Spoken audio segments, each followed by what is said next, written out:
सुप्रभात विद्यार्थियों। Last turn पर हम लोगों ने ख़त्म किया था, क्या ख़त्म किया था याद कीजिए तो, कॉपी में देखिए तो हमारा था वेलोसिटी सेलेक्टर, है ना।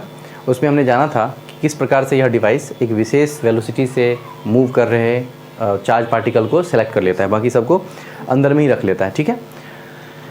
तो अब हम उससे आगे की बात करने वाले हैं। अब हम जानेंगे समरूप चुंबकीय क्षेत्र में यदि किसी आवेशित कण को v वेलोसिटी से फेंक दिया जाए तो उस पर क्या इसका इफेक्ट पड़ेगा, कैसे कैसे वो मूव करेगा, उस पर बात करते हैं, ठीक है। तो क्वेश्चन लिखिए तो, समरूप चुंबकीय क्षेत्र में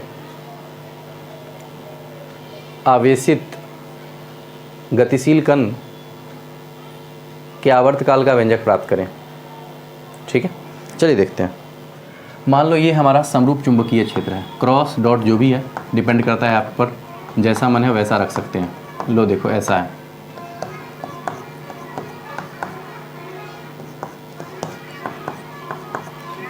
आप जान चुके हो कि इस पर जो फोर्स लगेगा आवेशित कण पर, ऑरस्टेड ने एक्सपेरिमेंट किया था, आपने वहाँ पर जाना था कि किसी आवेशित कण को यदि हम चुंबकीय क्षेत्र में गतिशील करते हैं तो उस पर फोर्स लगता है ना।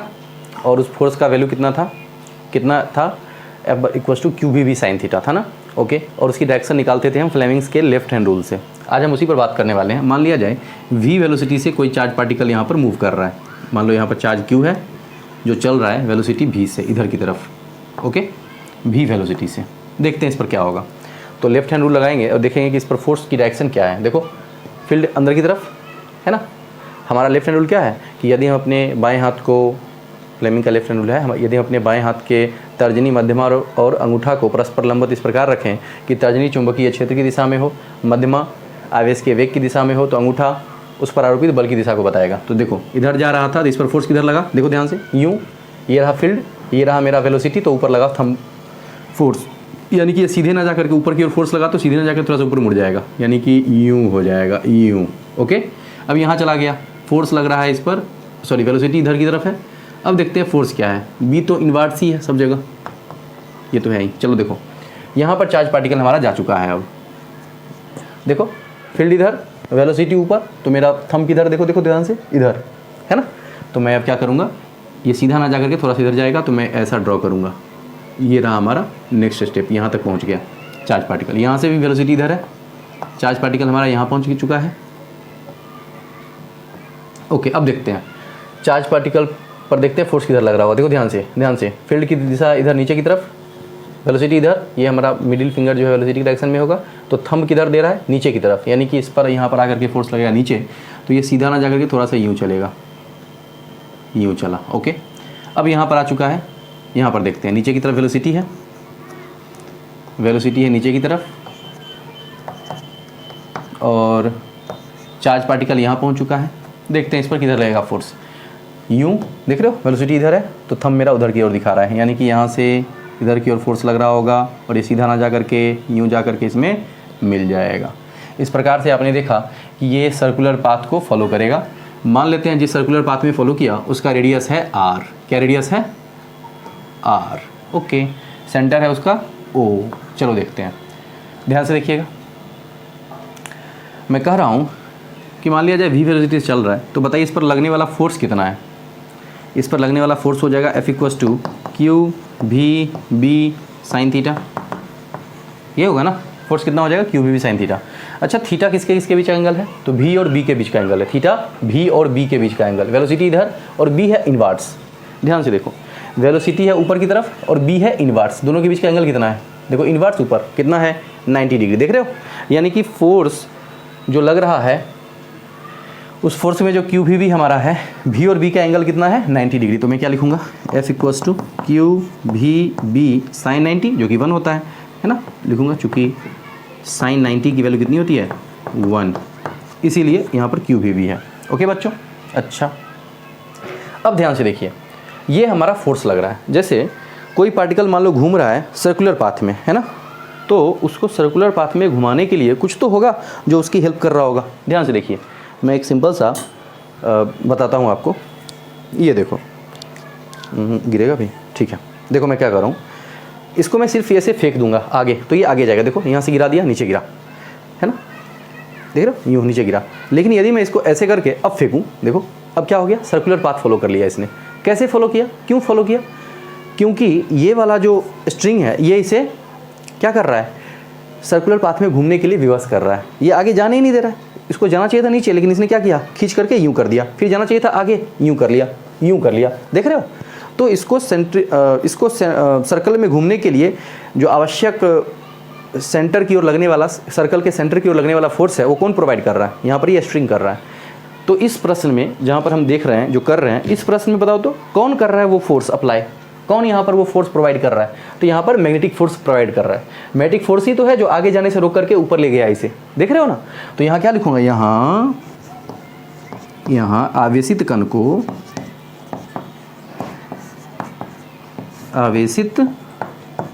कण को वृत्ताकार पथ में घूमने के लिए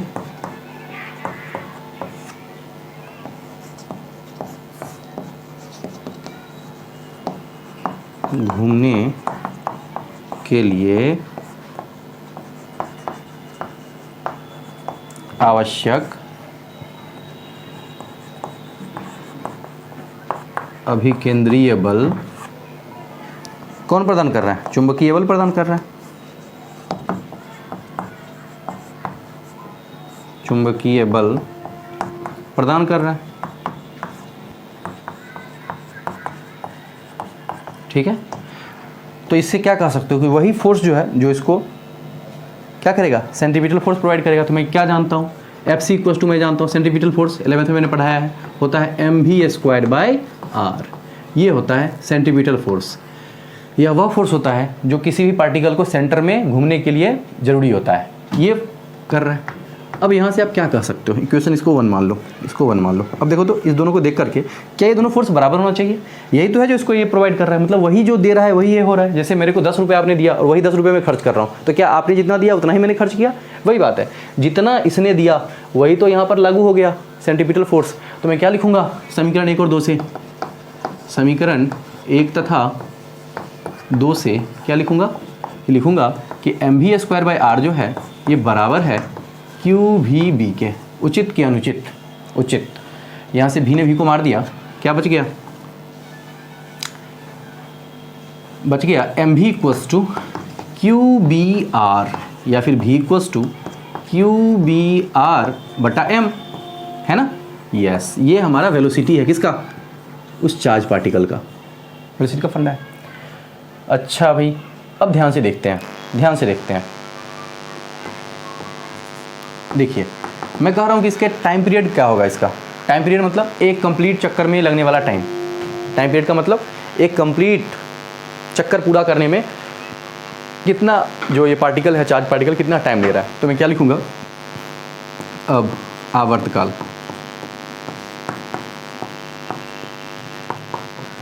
t बराबर, समय बराबर क्या होता है बोलो तो, दूरी बट्टा चाल।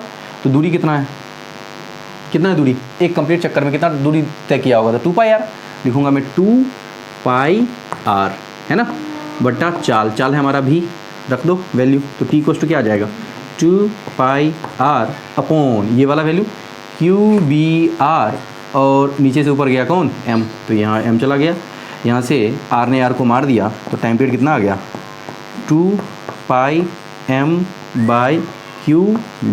आ गया। यस, यही मैंने पूछा था आपसे। इसको याद करने का, वेलोसिटी को याद करने का तरीका है, QBR/m है ना, इसको बोलेंगे कब्ड़ में, कब्ड़ में, ठीक है। QBR से कब्ड़, m से में, यानी कि वेलोसिटी का फंडा हो गया कब्ड़ में, याद रखना है, क्योंकि इसी पर बेस्ड हमारा होगा साइक्लोट्रॉन, जरूरी है ये। टाइम पीरियड का फॉर्मूला है 2πm/QB, इसको बोलेंगे तुम पाई मुझे कब, है ना, कैसे, 2 से तुम, p से पाई, m से मुझे और QB से कब, ये हमारा हो गया टाइम पीरियड। अच्छा, इसी का अपोजिट होता है रेसिप्रोकल ऑफ टाइम पीरियड, जिन्होंने याद होगा आपको क्या होता है, रेसिप्रोकल ऑफ टाइम पीरियड क्या होता है, होता है फ्रीक्वेंसी, यानी कि आवृत्ति। इसका आवृत्ति का क्या हो जाएगा, इसका जस्ट पलटी मार दोगे तो, या यहीं पर लिख देता हूँ, या आवृत्ति, फ्रीक्वेंसी f बराबर, है ना, आवृत्ति है, फ्रीक्वेंसी जो होता है अपने 11th में पढ़ा होगा, उल्टा इसका 1/t होता है। फ्रीक्वेंसी बराबर क्या होता है, फ्रीक्वेंसी बराबर क्या होता है 1/t, लिखता हूँ यहाँ पर। फ्रीक्वेंसी जो होता है वो होता है 1/t। मैं सीधे लिख रहा हूँ सीधे पर यहाँ पर आंसर, यानी कि t जो है ना उसका उल्टा कर दो, यानी कि ऊपर चल जाएगा QB और नीचे क्या आ जाएगा 2πm। ओके बच्चों, यस। तो ये हमारा हो गया फ्रीक्वेंसी। तो यहाँ करके फ्रीक्वेंसी भी लिख लीजिएगा, ऐसा होता है। चलिए तो लिखते हैं, माना कोई आवेशित कण Q, लिखिएगा सॉल्यूशन में, माना कोई आवेशित कण Q समरूप चुंबकीय क्षेत्र B क्रॉस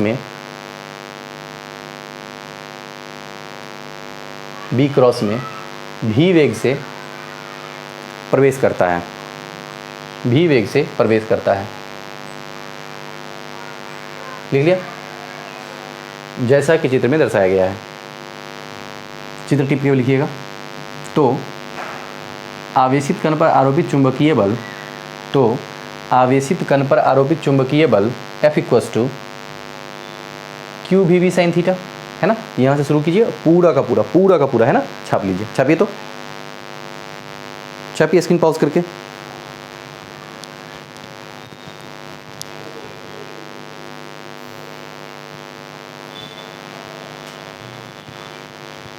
छाप लिए, ओके। एक अत्यंत सरल सा प्रश्न हम इस पर करेंगे और जीवन को सफल बनाएंगे। ध्यान से देखिए।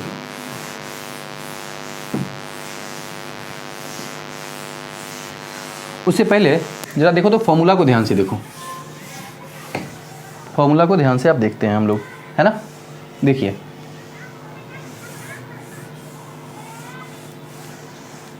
और कुछ बातों को यहाँ से हम जानेंगे। बस दोनों फॉर्मूला का यूज़ है। मैं मिटा ही देता हूँ, तब लिख दूंगा फॉर्मूला, क्योंकि एक तो फंडा है याद करने का, बड़ा इजी सा। क्या है फॉर्मूला? T = 2πm/QB, है ना। यहाँ से देख करके क्या लग रहा है आपको कि time period independent from radius. आप रेडियस कितना भी बड़ा कर लो, टाइम पीरियड अपने आप एडजस्ट हो जाएगा, मतलब उस पर डिपेंड नहीं करेगा। रेडियस बड़ा करोगे अपने आप स्पीड बढ़ जाएगा। जैसे कि मैं पुनः इसी का प्रयोग करूँगा। देखो, यदि ये छोटा है, जैसे इतना बड़ा है, तब देखो घुमा रहा हूँ तो ये है, ध्यान से देखना, ये इतना घूम रहा है। मैंने इसको छोटा कर लिया, अब देखो, अब मैं घुमाऊंगा, देखो रफ्तार बढ़ गया ना। तो होता क्या है कि यदि टाइम पीरियड जो है इंडिपेंडेंट है किससे? रेडियस से। टाइम पीरियड जो है इंडिपेंडेंट है रेडियस से। मान लो पहले इतना छोटा में घूम रहा था, चार्ज इतना छोटा में घूम रहा था, Q चार्ज है, O सेंटर है, R रेडियस में घूम रहा था। मान लो कि इसको घूमने में टाइम लगा 1 सेकेंड, है ना। 1 सेकेंड में एक चक्कर पूरा कर रहा है। मैं कह रहा हूँ कि टाइम पीरियड रेडियस पर डिपेंड ही नहीं कर रहा। किस पर डिपेंड कर रहा है? मास पर। अब बताओ, मैं यदि रेडियस को बढ़ा दूं, क्या मास बदल जाएगा? बिल्कुल नहीं। चार्ज बदल जाएगा? बिल्कुल नहीं। फील्ड बदल जाएगा? बिल्कुल नहीं। कुछ भी नहीं बदल रहा है, क्योंकि फील्ड हमने पहले से अप्लाई कर रखा है। चार्ज पार्टिकल को घुमा रहे हैं, मास उसका फिक्स रहेगा। तो क्या होगा यदि मैंने इसको रेडियस बढ़ा दिया? अब देखो, है ना। अब देखते हैं, इतना बड़ा रेडियस है। अब भी मैं कह रहा हूँ कि ये एक कंप्लीट चक्कर लगाने में 1 सेकेंड ही ले रहा हूँ। टाइम पीरियड तो इंडिपेंडेंट है रेडियस से। इसका मतलब क्या है कि चार्ज पार्टिकल का वेलोसिटी पक्का बढ़ गया होगा, तभी ना ज़्यादा जल्दी से घूम करके एक चक्कर पूरा करने में 1 ही सेकेंड लेगा वो, है ना। तो यहाँ से क्या जानते हो आप कि रेडियस बढ़ा देने से velocity of charge particle will increase. लिखिए, तो नीचे लिखिएगा नोट लिख करके, इसके फॉर्मूला लिखने के बाद लिखिएगा, आवेशित कण का आवर्तकाल त्रिज्या से स्वतंत्र होता है।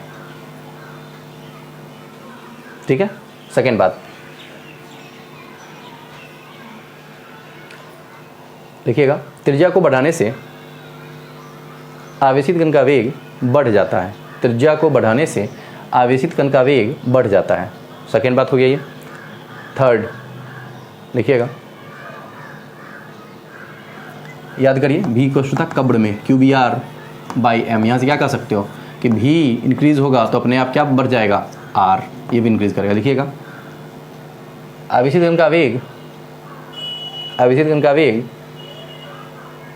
त्रिज्या का सीधा समानुपाती होता है। ओके। एक बड़ा ही सरल सा प्रश्न लिखते हैं, लिखिएगा, एक कूलम का कोई आवेशित कण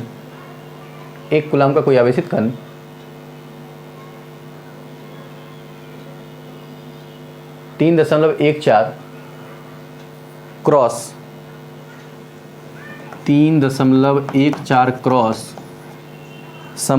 इतना क्रॉस, है ना, टेस्ला के समरूप चुंबकीय क्षेत्र में गतिशील है, समरूप चुंबकीय क्षेत्र में गतिशील है यदि आवेशित कण का द्रव्यमान ये चुंबकीय क्षेत्र है ना, और आवेश कितना दिया हुआ था 1 कूलाम, ठीक है। यदि आवेशित कण का द्रव्यमान 0.1 kg हो तो आवेशित कण का आवर्तकाल ज्ञात करें, है ना। ये मैंने क्वेश्चन लिखवा दिया, ये हमारा क्वेश्चन था। अब मैं क्वेश्चन में मैंने बोला है आपको कि 1 कूलाम का कोई आवेशित कण है जो 3.14 क्रॉस के समरूप चुंबकीय क्षेत्र में गतिशील है, तो बताइए उसका आवर्तकाल क्या होगा यदि उसका मास जो है इतना दिया हुआ है, 0.1 kg दिया हुआ है। तो मैं लिखूंगा सॉल्यूशन में गिवन, ये सब दिया हुआ है आपको। टाइम पीरियड का क्या फॉर्मूला होता है, 2πm/qb। 2 पाई का मान 3.14, m का मान है 0.1 अपॉन qb, q का मान 1 कूलाम और b का मान है 3.14। मर गया, कितना हो गया, 2 से इसको मल्टीप्लाई करो तो 0.2 सेकेंड, है ना भाई। टाइम पीरियड का मात्रक क्या होता है, समय का मात्रक सेकेंड होता है। लिखिएगा उपरोक्त प्रश्न में, ये सॉल्यूशन छापने के बाद लिखिएगा, उपरोक्त प्रश्न में आवेशित कण की आवृत्ति ज्ञात करें, फ्रीक्वेंसी ज्ञात करें। तो क्या है, 1/t होता है, यस। तो मैं लिखूंगा 1/0.2, दशमलव उड़ाया 10 पाया 25 जा, यानी कि फ्रीक्वेंसी कितना हो गया, फ्रीक्वेंसी हो गया 5। फ्रीक्वेंसी का मात्रक होता है हर्ट्ज, लिख दिया हर्ट्ज। या ये भी कह सकते हो कि 5 चक्कर पर सेकंड, ये भी कह सकते हो, फ्रीक्वेंसी का वो भी सेम ही बात है। वैसे मात्रक हर्ट्ज होता है, हर्ट्ज लिखा हमने। नेक्स्ट लिखिएगा, आवेशित कण का वेग ज्ञात करें,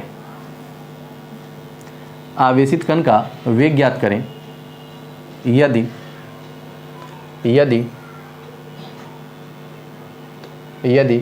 आवेशित कण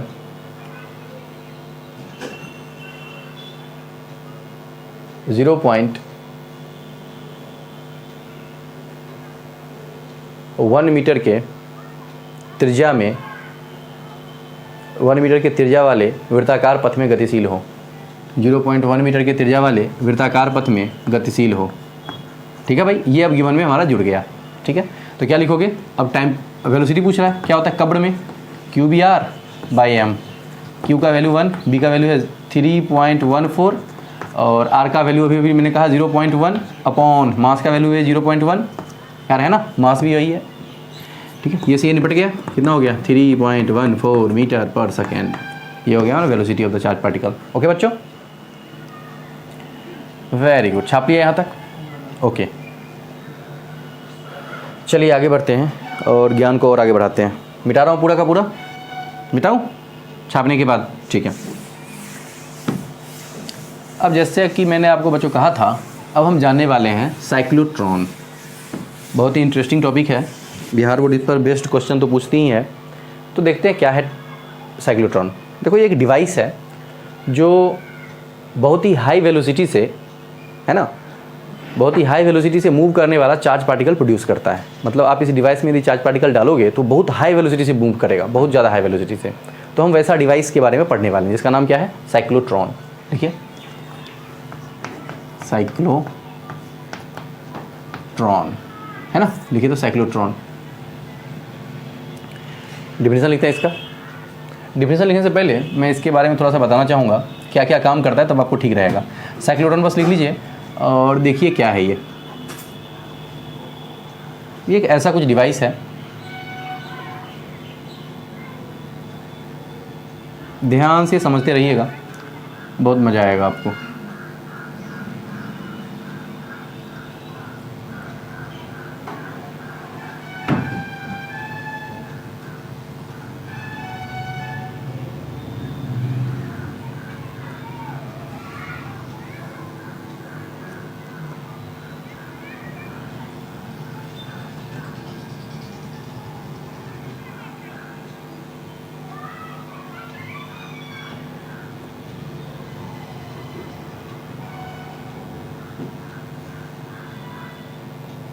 ठीक है भाई, कुछ ऐसा होता है ये, देखो ध्यान से, नीचे बराबर ऊपर बड़ा, यस।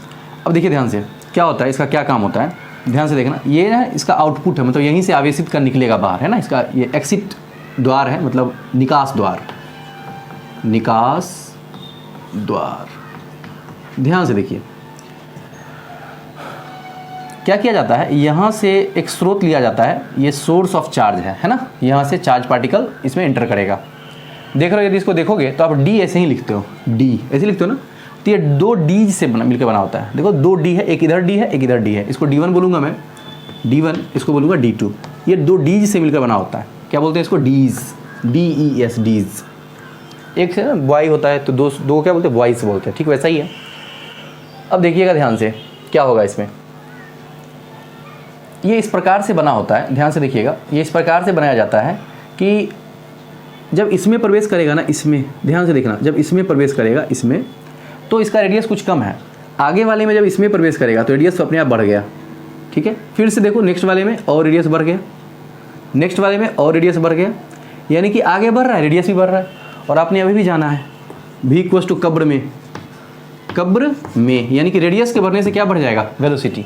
तो जितना सर्कल कंप्लीट करेगा उतना वेलोसिटी क्या हो जाएगा, बढ़ता जाएगा, बढ़ता जाएगा, बढ़ता जाएगा। यानी कि जितना रोटेशन मारेगा उतना वेलोसिटी बढ़ता जाएगा। फाइनली यदि हम 1000, 2000, 5000, 10,000 करके रोटेशन इसको लगवाएं तो क्या होगा, बहुत ही हाई वेलोसिटी से बाहर निकलेगा चार्ज पार्टिकल, होगा ना। ठीक वैसा ही यहाँ पर काम होता है, इसी कॉन्सेप्ट पर ये काम करता है।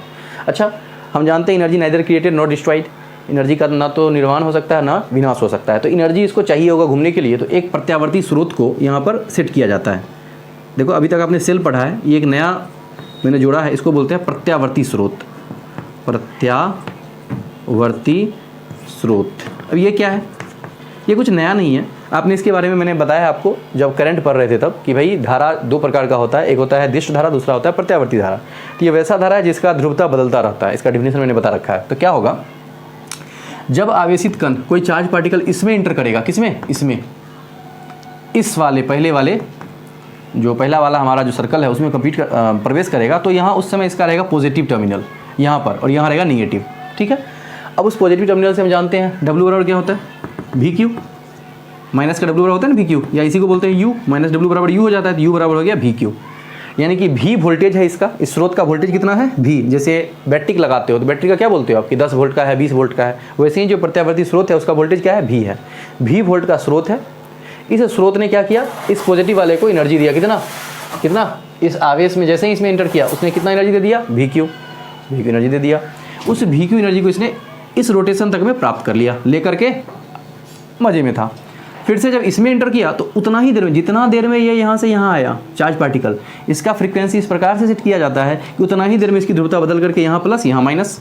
अब क्या होगा, चार्ज पार्टिकल इसमें फिर से एनर्जी उतना ही गेन किया, VQ इसमें आ गया। सिमिलरली फिर से नेक्स्ट टर्न यही होगा कि यहाँ माइनस यहाँ प्लस, फिर से इसमें आ गया, और फिर से इसने VQ एनर्जी गेन कर लिया। जितना रोटेशन मारेगा उतना बार ये भी फ्लक्चुएट करेगा, अपनी ध्रुवता बदलेगा, और वो सारा का सारा एनर्जी कौन प्राप्त करेगा, ये चार्ज पार्टिकल। और इस प्रकार से चार्ज पार्टिकल का एनर्जी बढ़ता जाएगा, और सारी की सारी एनर्जी कहाँ कन्वर्ट हो रहा है, गतिज ऊर्जा में, काइनेटिक एनर्जी में। तो इसलिए जब निकलेगा निकास द्वार से, जब ये वेलोसिटी निकलेगा तो with high velocity, charge particle जो निकलेगा विद हाई वेलोसिटी, मतलब अत्यधिक प्रबल वेग से, विद हाई वेलोसिटी, ठीक है ना। इस वेलोसिटी से बहुत ज़्यादा प्रचंड वेलोसिटी के साथ बाहर निकलेगा वो, ठीक है। यही फंडा है हमारा। तो ऐसा ही कुछ तो अभी मैंने पढ़ा है, वही वाला यूज़ करके मैं तुरंत इसका प्रमाण देता हूँ आपको। ध्यान से देखना, ये सब मिटा रहा हूँ, आपने जान लिया क्या क्या है। चलिए देखिए ध्यान से, S क्या है यहाँ पर, S जो है वो है स्रोत, आवेश का स्रोत है, ये आवेश स्रोत, ठीक है भाई। ये है प्रत्यावर्ती स्रोत, ओके। और कुछ है D1 D2 डीज है ना। यहाँ पर स्रोत है, यहाँ से बाहर निकलेगा, ये प्रवेश द्वार हो गया, इसी से D में प्रवेश करेगा वो। चलिए बच्चों, अच्छा यहाँ पर हल्का हल्का सा रहता है ऐसे, ये इससे इसी में एंटर करेगा, बस इसीलिए है ये। चलिए अब मैं कह रहा हूँ, हम जानते हैं आवेशित कण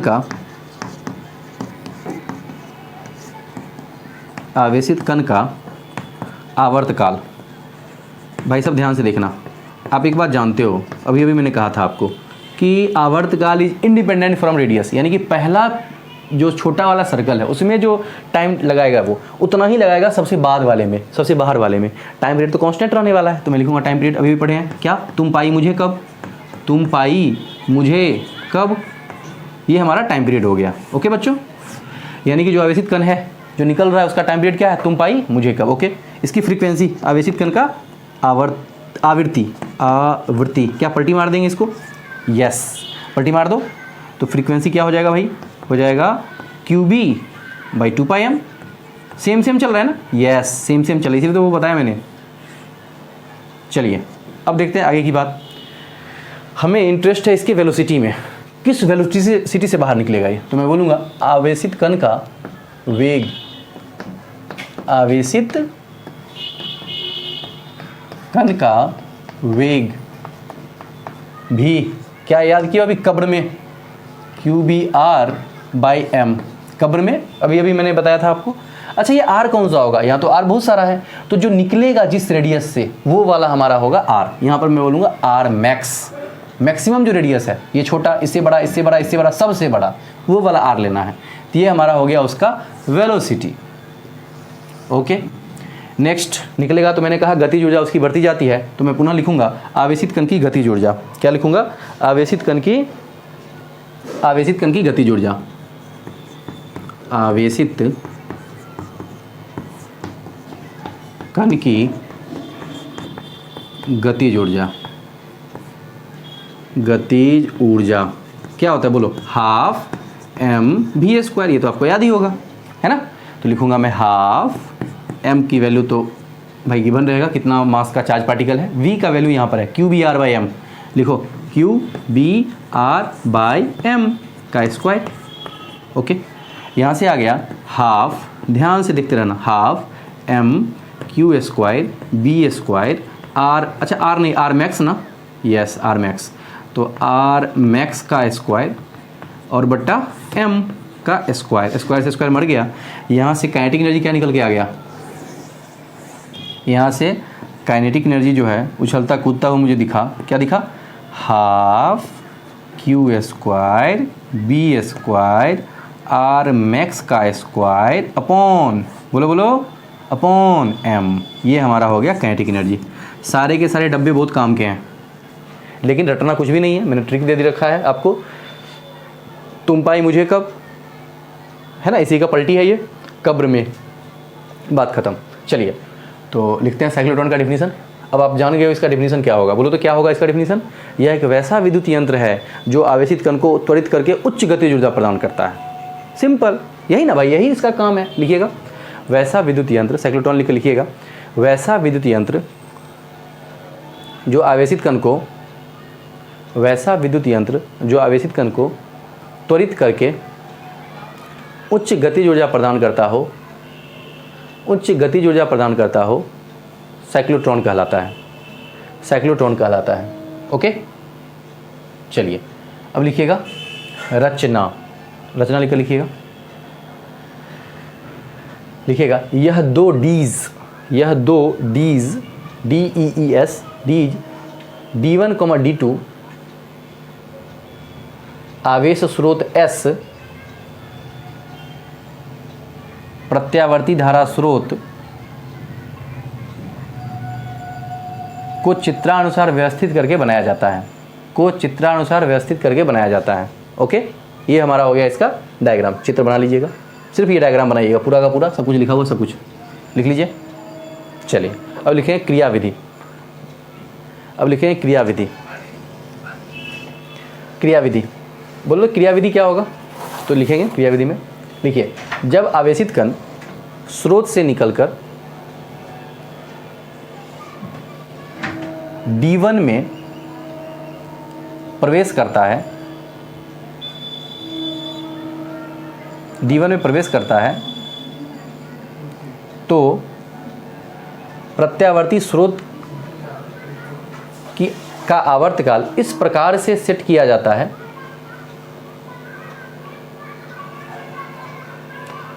कि जितने समय आवेशित कण D1 में रहता है उतना समय प्रत्यावर्ती स्रोत की ध्रुवता D1 के लिए धनात्मक रहता है, D1 के लिए धनात्मक रहता है। अब लिखिएगा D1 के लिए धनात्मक होता है। अब लिखिएगा जब आवेशित कण D2 में प्रवेश करता है तो प्रत्यावर्ती स्रोत की ध्रुवता D2 के लिए धनात्मक और D1 के लिए ऋणात्मक हो जाता है। यह प्रक्रिया बार बार दोहराती रहती है, फलस्वरूप आवेशित कण लगातार क्रमबद्ध रूप से ऊर्जा प्राप्त करके अपना वेग बढ़ाता रहता है तथा अंततः निकास द्वार से आवेशित कण अत्यधिक उच्च वेग से बाहर निकलता है। ठीक है, ये हमारा क्रियाविधि हुआ। तो पूरा का पूरा यूं सब कुछ छाप लो, यूं पूरा लास्ट तक आ जाइए, लास्ट तक छाप करके।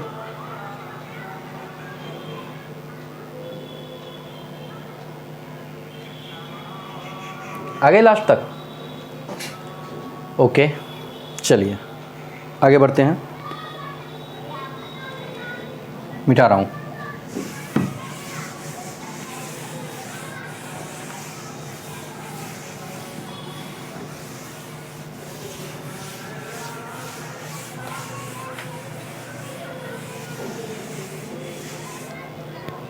चलिए अब बात करेंगे, लिखिएगा अगला हेडिंग ही है। लिखिए समरूप चुंबकीय क्षेत्र में स्थित धारावाही चालक पर आरोपित चुंबकीय बल का व्यंजक प्राप्त करें। स्थित धारावाही चालक पर आरोपित चुंबकीय बल का व्यंजक प्राप्त करें। लिख डाला? चलिए देखते हैं ध्यान से। मान लो ये हमारा समरूप चुंबकीय क्षेत्र है B क्रॉस। समझना ध्यान से, सबका यूज बहुत ज़्यादा होने वाला है, बहुत ज़्यादा, और इस पर बहुत ही इंटरेस्टिंग क्वेश्चन होते हैं, बस ध्यान से समझिए आप। मान लिया जाए एक धारावाही इसमें चालक है, ठीक है भाई? यस, हमने क्या किया, इस चालक को थोड़ा सा जूम करके दिखाया है मैंने। ओके, इसको मैंने धारा बहाने के लिए सेल से जोड़ दिया। चलिए इस चालक को हमने क्या कर दिया, सेल से जोड़ दिया, जिससे इसमें धारा बहे। पॉजिटिव ऊपर है, नीचे निगेटिव है, इसका मतलब धारा की दिशा यूं होगी, है ना? होगा, यानी कि ऐसे धारा बह रहा होगा। मान लो करंट फ्लो हो रहा है I, इस चालक की लंबाई मान लो है L लंबाई का चालक है, I धारा फ्लो हो रहा है। अच्छा ध्यान से देखना, वो क्या रहा होगा, पॉजिटिव जो है नीचे की तरफ आ रहा होगा, ऐसा ही हो रहा होगा। अच्छा चलिए ध्यान से देखते हैं। अब ज़रा समझिए इसको कि धनावेश जो भी है वो नीचे की तरफ आ रहा है। समझना ध्यान से, हो क्या रहा होगा, बताओ कितना आवेश इसमें होगा। मान लेते हैं कि यदि प्रति इकाई आयतन में, ध्यान से देखना, यदि प्रति इकाई आयतन में, बस जो मैं लिख रहा हूँ उस पर ध्यान दो, प्रति इकाई आयतन में, है ना, उपस्थित इलेक्ट्रॉन की संख्या, प्रति इकाई आयतन में उपस्थित इलेक्ट्रॉन की संख्या मान लो n है, क्या है, n हो, तो पूरे के पूरे इस आयतन में, जरा सोचो, मैं कह रहा हूं कि ये जैसे एक कंडक्टर है मेरा, मैं कह रहा हूं कि इस कंडक्टर के प्रति इकाई आयतन में, मतलब प्रति इकाई लंबाई और प्रति इकाई क्षेत्रफल में, प्रति इकाई लंबाई भी आयतन का कहने का क्या मतलब है, प्रति इकाई लंबाई और प्रति इकाई अनुप्रस्थ का क्षेत्रफल में n इलेक्ट्रॉन है। तो बताइए तो पूरे के पूरे में कितना होगा। तो मैं कह रहा हूँ प्रति इकाई आयतन में उपस्थित इलेक्ट्रॉन संख्या n है, तो है ना, भी आयतन में, मतलब टोटल के पूरे में, है ना, तो मैं बोलूँगा तो संपूर्ण तार में, या संपूर्ण, या पूरे लिखो, पूर्ण चालक तार में उपस्थित इलेक्ट्रॉन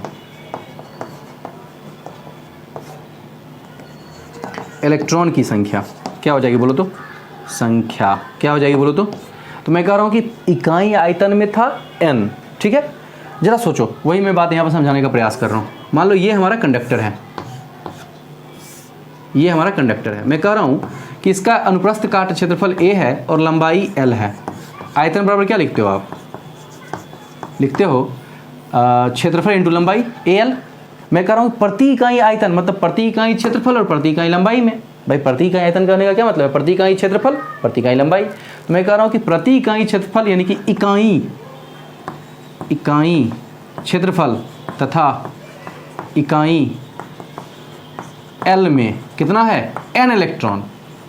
इसीलिए ध्यान से देखना, इकाई क्षेत्रफल में, इसीलिए A क्षेत्रफल में, A क्षेत्रफल, इकाई क्षेत्रफल लिखता हूँ यहाँ पर, तथा इकाई लंबाई में, ध्यान से। इसीलिए A क्षेत्रफल में इलेक्ट्रॉन कितना होगा भाई? ध्यान से, इकाई में था कितना? N, तो A क्षेत्रफल में Na। अच्छा, इसीलिए L लंबाई में क्या हो जाएगा? इकाई में था Na, तो L लंबाई में Na और साथ में L। ये आपने एक बार कर रखा है। कब करा है याद करो तो? जब हमने नई विद्या पढ़ी थी तब। याद आया? नई विद्या, वहाँ पर यही कॉन्सेप्ट था। पूरे के पूरे चालक में कितना इलेक्ट्रॉन की संख्या था? तो NLA, याद आया ना? ठीक वैसा ही, वही मैं कह रहा हूँ। तो इलेक्ट्रॉन की कुल संख्या कितनी हो जाएगी? यहाँ देखो NLA, क्या हो जाएगा? NLA, ये हमारा total number of electron present inside the conductor. इतना हो गया। ये किसी काम का नहीं, बस समझाने के लिए था। और वैसे भी आपने ड्रिफ्ट वेलोसिटी का जब कॉन्सेप्ट पढ़ा था करंट इलेक्ट्रिसिटी में, तो वहाँ आपने ये जान रखा है। चलो, इतना हो गया। इसीलिए चालक में उपस्थित इलेक्ट्रॉन, उपस्थित कुल आवेश,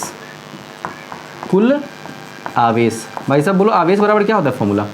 आवेश बराबर क्या होता है फॉर्मूला? Q बराबर Ne, और N होता है नंबर ऑफ इलेक्ट्रॉन, और यहाँ नंबर ऑफ इलेक्ट्रॉन कितना है? NLA, तो लिखूंगा NLAE। इतना भाई आवेश है उसके अंदर। चलिए, अब तो मज़ा आने वाला है। हमें आवेश पता पड़ गया, चुंबकीय क्षेत्र पता है कि B क्रॉस में रखा हुआ है ना? चुंबकीय क्षेत्र पता, आवेश पता, ठीक है। तो अब तो हमें कुछ चाहिए ही नहीं। अच्छा, एक बात बताओ तो, जो ये मूव कर रहा होगा आवेश, किस वेग से मूव कर रहा होगा? तो याद करो, संवहन वेग से। चालक में जो आवेश मूव करता है, आवेश चलता है, गतिशील होता है, किस वेग से? संवहन वेग से। तो मैं कहूँगा इतना है। अब लिखूँगा कि चालक में आवेश संवहन वेग से गतिशील होगा, संवहन वेग से गतिशील होगा, है ना भाई? किससे गतिशील होगा? संवहन वेग से। भाई चालक में आवेश जो है सो संवहन वेग से गतिशील होगा, है ना? संवहन वेग, जिसका नाम मैं क्या दूंगा? Vd से गतिशील होगा। सिंपल सी बात है, मैं बिल्कुल उचित कह रहा हूँ। अब जरा सोचो तो, हमें पता पड़ गया क्या कि आवेश जो है वह Vd वेग से B चुंबकीय क्षेत्र में चल रहा है। तो बताइए उस पर कितना बल लगेगा? इसीलिए, है ना, इस पर लगने वाला आरोपित बल, ध्यान से, आरोपित बल, ध्यान से बच्चों समझना। एक्चुअल में जो बल लग रहा होगा, वो बल लग रहा होगा आवेश पर, और चूंकि आवेश किसके अंदर में है? चालक के अंदर में, तो चालक भी उसी बल को फील कर रहा होगा। क्लियर है? तो आवेशित बल F बराबर क्या पढ़े हो? मैग्नेटिक फोर्स F बराबर QVB साइन थीटा। यार पढ़े हो ना, QVB साइन थीटा। यहाँ पर Q तो आवेश है, V है वेग, और B है चुंबकीय क्षेत्र। लेकिन ध्यान से देखना, Q क्या है? देखो Q है NLAE, लिखोगे NLAE, ये हो गया Q। V जो है ड्रिफ्ट वेलोसिटी है, तो मैं लिखूंगा Vd, और B तो B ही है, और साइन थीटा तो साइन थीटा ही है। ध्यान से बच्चों, मज़ा आने वाला है आपको, ध्यान से देखना। तो मैं लिखूंगा, या ध्यान से देख रहा ना, F इक्वल्स टू, ध्यान से मैं लिख रहा हूँ, उसको समझना। N पहले, E कुछ याद दिलाना चाह रहा हूँ आपको, A VD, यहाँ तक लिख दिया मैंने, NEAVD, बचा L और फिर B, फिर साइन थीटा। चलिए, अच्छी बात है। इसको देख करके आंखें चमकी। NEAVD नई विद्या, याद करो, ये था करंट का फॉर्मूला। तो यहाँ से F बराबर क्या आ गया? I, और ये L, फिर B, फिर sine theta. F equals to क्या आ गया? ILB साइन थीटा, या वेक्टर फॉर्म में F equals to IL cross B। ये तो आप जानते ही हो, A क्रॉस B और AB साइन थीटा होता है, ये है। ठीक है। अब केस वन, यदि थीटा इक्वल्स टू 0, तो क्या F इक्वल्स टू 0 हो जाएगा? अच्छा, थीटा किसके किसके बीच का कोण है? आय तो अदिश राशि है, तो L और B के, देखो यहाँ भी L और B है, तो थीटा जो है, जहाँ थीटा किसके किसके बीच का कोण है? L और B के बीच का कोण है। मैं लिखूंगा, जहाँ थीटा L तथा बी के बीच का कोण है, कोण है। अब देखो एल का तो कोई दिशा नहीं होता है, तो एल किधर लोगे, जिधर धारा बह रहा है उधर लोगे एल। लंबाई किधर लोगे, along the direction of current. Clear है बच्चों, लंबाई लेंगे हम along the direction of current. तो मैंने लिख दिया कि F equals to ILB sine theta में जो थीटा है वो L और B के बीच का कोण है, तथा लंबाई है ना, तथा लंबाई जो है कोण है, यहाँ लिखना होगा तथा L है ना, तथा L धारा की दिशा में लिया जाएगा, धारा की दिशा में लिया जाएगा, दिशा में लिया जाएगा, लिया जाएगा। ठीक है भाई, यस। केस 1 यदि थीटा इक्वल टू 0 तो F इक्वल टू 0, क्यों, साइन 0 का मान कितना होता है 0। केस 2 यदि थीटा इक्वल टू 90 तो क्या साइन मैक्सिमम वैल्यू लेता है, इसीलिए फोर्स भी मैक्सिमम हो जाएगा और हो जाएगा ILB। क्या हो जाएगा, ILB। चलिए, तो हमने इसको भी प्रमाणित कर लिया, लिखते हैं। लिखिए, क्वेश्चन लिख लिया आपने। समरूप चुंबकीय क्षेत्र में उपस्थित धारावाही चालक पर आरोपित चुंबकीय बल का व्यंजक प्राप्त करें, ये हमारा क्वेश्चन है। लिखते हैं इसका सॉल्यूशन। लिखिए, माना समरूप चुंबकीय क्षेत्र बी क्रॉस में, समरूप चुंबकीय क्षेत्र बी क्रॉस में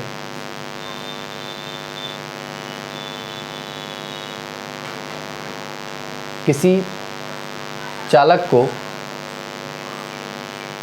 चित्रानुसार व्यवस्थित किया गया है, चित्रानुसार व्यवस्थित किया गया है। यदि चालक की लंबाई L, चालक से प्रवाहित धारा I, यदि चालक की लंबाई L, चालक से प्रवाहित धारा I तथा चुंबकीय क्षेत्र का परिमाण B हो, जैसा कि चित्र में दर्शाया गया है,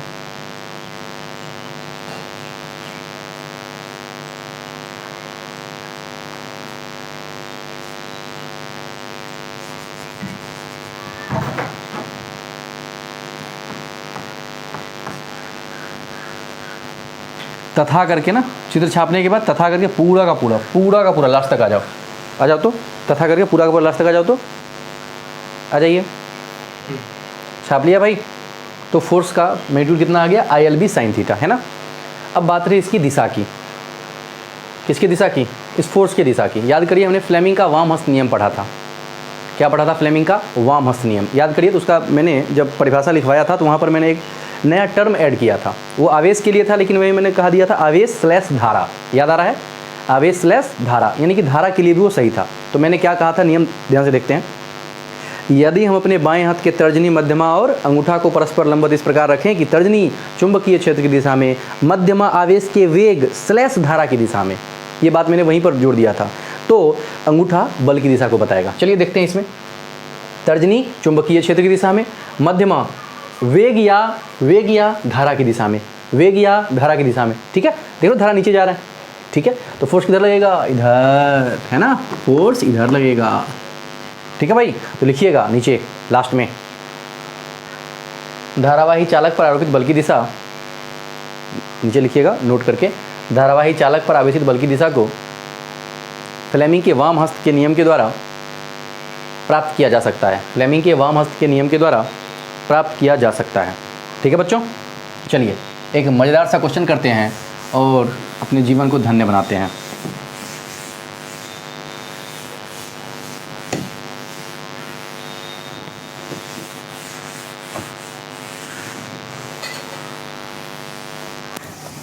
ध्यान से देखिए,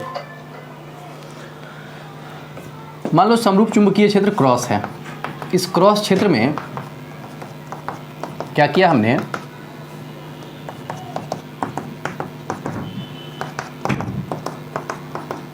एक ऐसा करके चालक रखा। ये एक इक्विलेटरल ट्रायंगल है, मतलब समबाहु त्रिभुज है, जिसका साइड है A, मतलब भुजा की लंबाई है A, और करंट इससे I फ्लो हो रहा है, I करंट। अब भाई सीरीज में है, सब जुड़ा हुआ, तो करंट तो सब में सेम ही होगा, करंट I फ्लो हो रहा है। ओके, समरूप चुंबकीय क्षेत्र B क्रॉस में रखा गया है। ध्यान से, B क्रॉस में रखा गया है, इससे करंट कितना फ्लो हो रहा है, I। कितना फ्लो हो रहा है, I। आई करंट फ्लो रहा है, बी क्षेत्र में रख दिया गया हुआ है, और प्रत्येक की लंबाई कितनी है, साइड का लंबाई ए है। प्रत्येक साइड की लंबाई कितनी है, ए है। बोला गया है बताइए आरोपित कुल बल इस ट्रायंगल पर जो है, ट्रायंगुलर जो इस सर्किट जो है, इस ट्रायंगुलर सर्किट पर कितना फोर्स लग रहा होगा। ठीक है, लिखिएगा। दी गई आकृति में यदि त्रिभुजाकार चालक से आई धारा प्रवाहित हो रही हो तथा चालक को बी क्रॉस के समरूप चुंबकीय क्षेत्र में रख दिया गया हो, तो उस पर आरोपित कुल विद्युत बल की गणना करें। बच्चों बहुत ज़्यादा दिमाग लगाना पड़ेगा तभी समझ में आएगा आपको। ठीक है, दिमाग लगाने के लिए तैयार हो? तैयार हो? चलो देखते हैं कैसे करेंगे। ध्यान से देखो, इससे करंट कितना फ्लो हो रहा है, आई, इससे भी आई, इससे भी, सबसे आई फ्लो हो रहा है। देखते हैं सिर्फ इस पर मैं नामकरण कर लेता हूँ, ए बी सी। ठीक है, मैं बोलूँगा F on A B, force A B पर लगने कितना लग रहा है, तो फॉर्मूला अभी भी पड़ा, एफ बराबर I L B sine theta, जहाँ थीटा किसके बीच का कोण है, एल और बी के बीच का। थीटा किसके बीच का कोण है, एल और बी के। चलो देखो एल किधर होगा, मैंने कहा है एल किधर लेना है, धारा प्रवाह की दिशा में। एल किधर लेना है, धारा प्रवाह की दिशा में, धारा ऊपर की ओर जा रहा है, और बी किधर है, अंदर की तरफ। एंगल कितना, 90। एंगल कितना, देखो एल इधर, बी इधर, नीचे है ना बी, इसके बीच का एंगल कितना, 90। चलो तो मैं लिखूंगा F A B equals to I L B sine 90, तो आई एल बी हो गया। अच्छा, क्या बी सी भी वही होगा, एफ बी सी क्या होगा, एफ बी सी भी वही होगा, एफ बी सी। ध्यान से एक ही बार लिख रहा हूँ मैं, फिर से देखो ना I L B sine theta. देखो आई तो आई ही है, लंबाई कितना है, लंबाई यहाँ दिया हुआ है ए और चुंबकीय क्षेत्र बी है। लंबाई दिया है ए और चुंबकीय क्षेत्र बी है, यहाँ भी लिख दूंगा मैं आई ए बी। ऐसे ही एफ ए सी, ये भी क्या हो जाएगा, आई ए बी। सब कुछ आई ए बी है, ऐसे चल रहा है सेम। हमें इसमें तो कोई रुचि है नहीं, आंसर तो आ गया। यदि हमारे पास डाटा रहता आई का वैल्यू, ए का वैल्यू, बी का वैल्यू, तो आंसर आ जाता। लेकिन कुल बल पूछा जा रहा है, कैसे निकालेंगे। देखो बल एक है सदिश राशि, और इसको सीधे 2 न्यूटन 4 न्यूटन नहीं कर सकते हैं। देखो अब कहोगे 2 न्यूटन प्लस 2 न्यूटन 4 न्यूटन, कभी नहीं। डिपेंड करेगा डायरेक्शन पर। जैसे 2 newton 0, 2 newton 4 newton, 2 newton 2 root 2 newton. समझ रहे हो, किस पर डिपेंड करता है, डायरेक्शन पर। सिमिलरली यहाँ पर हमें डायरेक्शन को फाइंड करना पड़ेगा। तो मैंने कहा आपको इसका डायरेक्शन कैसे निकाल सकते हो आप, फ्लेमिंग के वामहस्त नियम से। देखते हैं ए बी पर किधर बल लग रहा होगा, ध्यान से देखना। ए बी ये है, इस पर बल किधर लगा हो रहा होगा, तो मैं क्या करूँगा, धारा की दिशा में, क्षेत्र की दिशा में तर्जनी को रखूँगा, मध्यमा को रखूँगा प्रवाहित धारा की दिशा में। तो देखो तो अंगूठा किधर है, ऊपर, यानी कि इस पर फोर्स लग रहा है इधर। चलो बच्चों ध्यान से इस पर देखते हैं, धारा नीचे बह रहा है, क्षेत्र इधर है, तो बल किधर लग रहा है, उधर। ये रहा बल। चलो इस पर देखते हैं, अंदर क्षेत्र है, धारा इधर, नीचे। देखो तुम लोग जो है हाथ को चलाओ, ऐसे ही लिखना है, नहीं चलाओगे तो देखो आंसर ये आई एल बी लिख करके तेल लेने चले जाओगे। समझना है कि कैसे कैसे किधर फोर्स लग रहा है। ध्यान से, क्षेत्र की दिशा में मैंने किसको रखा, तर्जनी को, मध्यमा को प्रवाहित धारा की दिशा में। क्या सही रखा है मैंने, बिल्कुल नहीं, धारा ऊपर बह रहा है तो मैं इसको मोड़ूंगा यूं। देखो मोड़ दिया, क्या अंगूठा मेरा बल की दिशा बताएगा, यस। ये हो गया एफ ऑन किसका, इस ए बी। ये हो गया एफ ऑन, ध्यान से देखो, चुंबकीय क्षेत्र की दिशा में, धारा की दिशा में, तो अंगूठा दिखाएगा बल की दिशा में, एफ ऑन बी सी। ये होगा एफ ऑन ए सी। देखो चुंबकीय क्षेत्र की दिशा में, धारा की दिशा में, अंगूठा नीचे। ओके, अब मैं इसको एक एफ बी डी बनाऊंगा, फ्री बॉडी डायग्राम। देखते हैं कैसे। एक इधर है, एक इधर है, एक नीचे है। अब ध्यान से बच्चों, ध्यान से देखना, ध्यान से। ये एंगल कितना होगा हमें ये जानना पड़ेगा, तब तो काम बनाएंगे। ध्यान से देखो तो, मैं इसको ना अंदर की ओर ले आता हूँ। कुछ ऐसा ही है ना, यस, कुछ ऐसा ही है।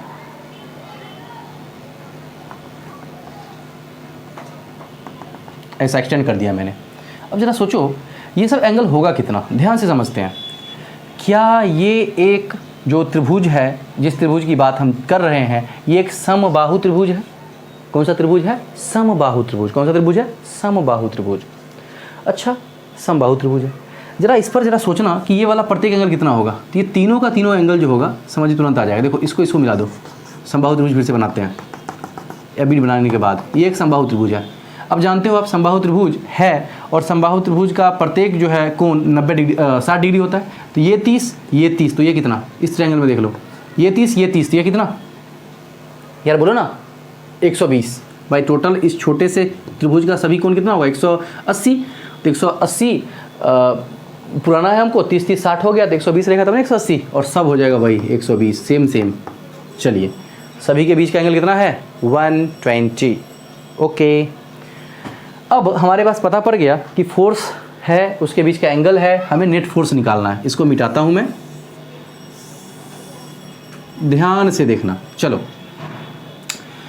एक लामीज थ्योरम है, आपके लिए नहीं है ये, जो है सो जेई में है काम का, लेकिन बिना उस थ्योरम के भी हम काम कर सकते, उससे सीधे आंसर निकाल सकते थे आप, सीधे एक लाइन में आंसर आ जाता। लेकिन चलो ठीक है, अपन बिना उसके ही करते हैं, क्योंकि आपने पढ़ा नहीं है। देखो ध्यान से, ये है एफ ऑन, नीचे वाला देखो, F on A C, F on B C, और ये है एफ ऑन ए बी। ध्यान से मुझे नेट निकालना है। याद करिए, तो दो फोर्स हो तो उसके नेट का क्या फॉर्मूला, रिजल्टेंट का फॉर्मूला याद होगा आपको, R = √A² जोड़ B² जोड़ 2AB cos थीटा। दो सदिश राशि के परिणामी का फॉर्मूला होता है R = √A² जोड़ B² जोड़ 2AB cos थीटा। हमने हज़ारों बार यूज़ किया है, 12th में, 11th में भी हज़ारों बार किया है, फिर से यहाँ पर कर रहे हैं। तो मुझे इन दोनों का नेट निकाल लेना है। मान लो हमें 3 का तो कोई फॉर्मूला नहीं पता है। यदि मान लो 3 आवेशी हुआ करता था, इलेक्ट्रिसिटी की बात कर लेते हैं, तो क्या करते थे, 2 का निकाल लेते थे, 2 का निकाल लेते थे, फिर उसका परिणामी निकालते थे फॉर्मूला से। वैसे ही इन दोनों का निकाल लेते हैं, फिर इसका देख लेंगे।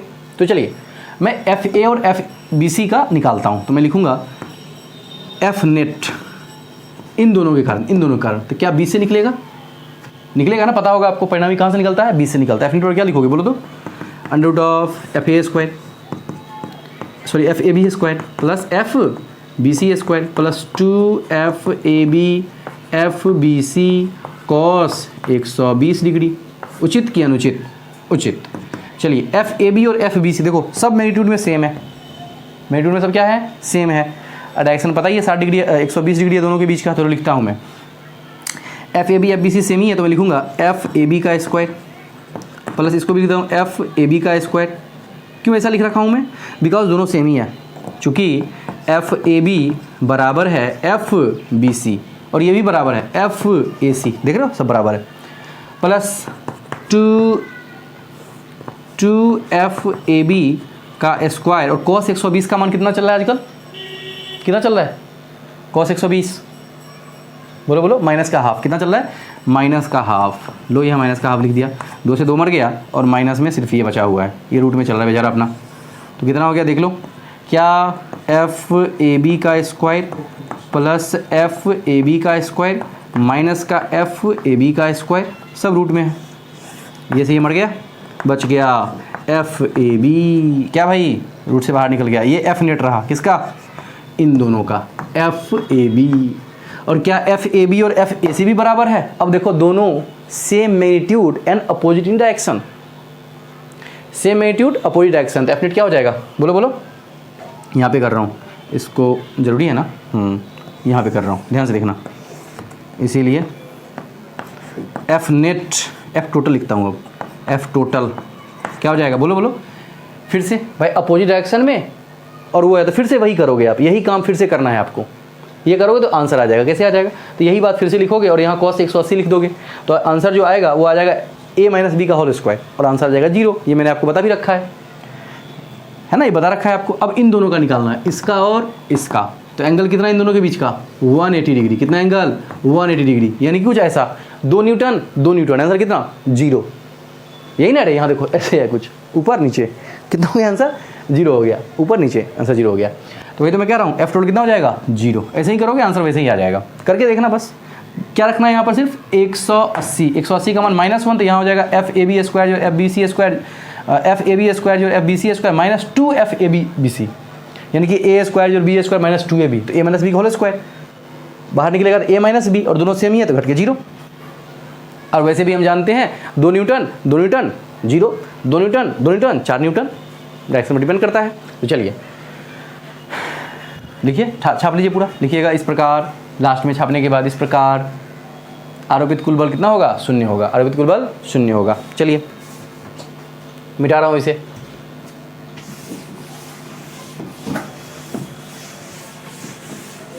आगे बढ़े।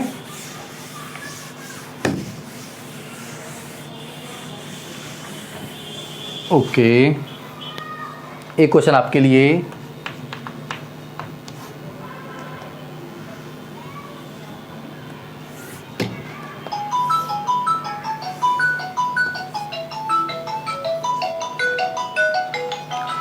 एक क्वेश्चन आपके लिए, मौसी का फ़ोन आ गया।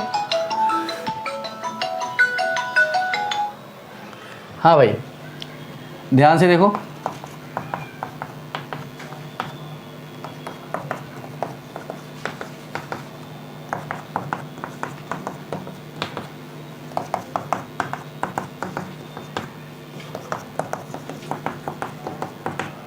चलो, ये एक वर्गाकार चालकों का एक कॉम्बिनेशन है। प्रत्येक की लंबाई L है, लंबाई L है, लंबाई L है और लंबाई L है। ठीक है। करंट फ्लो है I।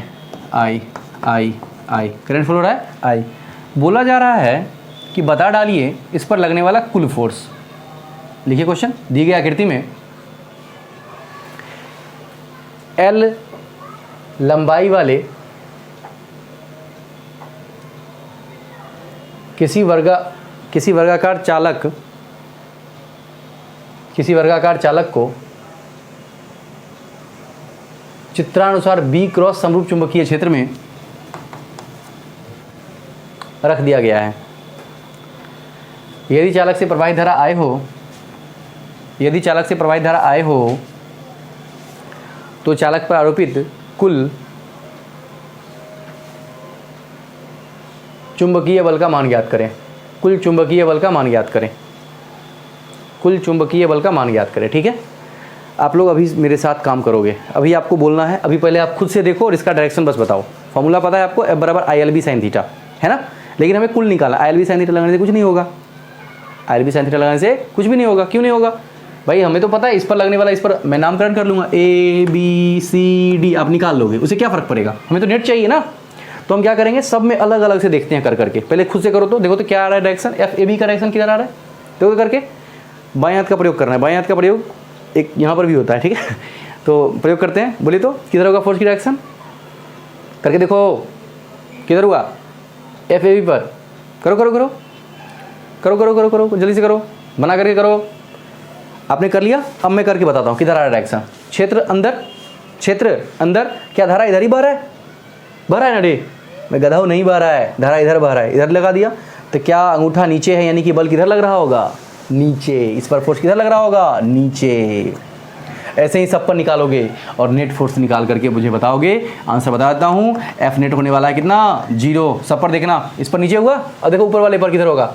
क्षेत्र अंदर, धारा इधर, देखो ऊपर हुआ तो इसने इसको मार दिया, 180 डिग्री पर है। ठीक, ऐसे ही में दोनों मर जाएगा, नेट फोर्स 0 होगा। लेकिन जैसे मैंने बनाया वैसे बनाना है आपको प्रैक्टिस के लिए। ओके बच्चों, बे ठीक है ना गधों। चलो एक और क्वेश्चन, अंतिम क्वेश्चन, आज की कक्षा का अंतिम क्वेश्चन करते हैं। लिखिए, लिख देता हूं खुद ही। 4 मीटर लंबे किसी धारावाही चालक को 4 मीटर लंबे किसी धारावाही चालक को 2 टेस्ला के समरूप चुंबकीय क्षेत्र में रख दिया गया है।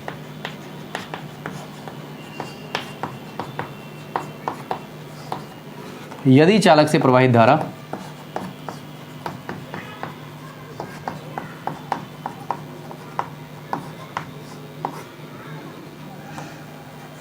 कितना हो, यदि चालक से प्रवाहित धारा 10 एम्पियर हो तो चालक पर आरोपित अधिकतम बल का मान ज्ञात करें।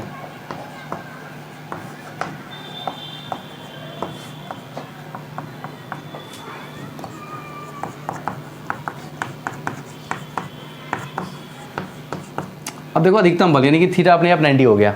चलो भाई, सॉल्यूशन गिवन जो दिया लिखो। तो लंबाई दिया कितना, 4 मीटर, चुंबकीय क्षेत्र 2 टेस्ला, धारा कितना बह रहा है, I 10 एम्पियर।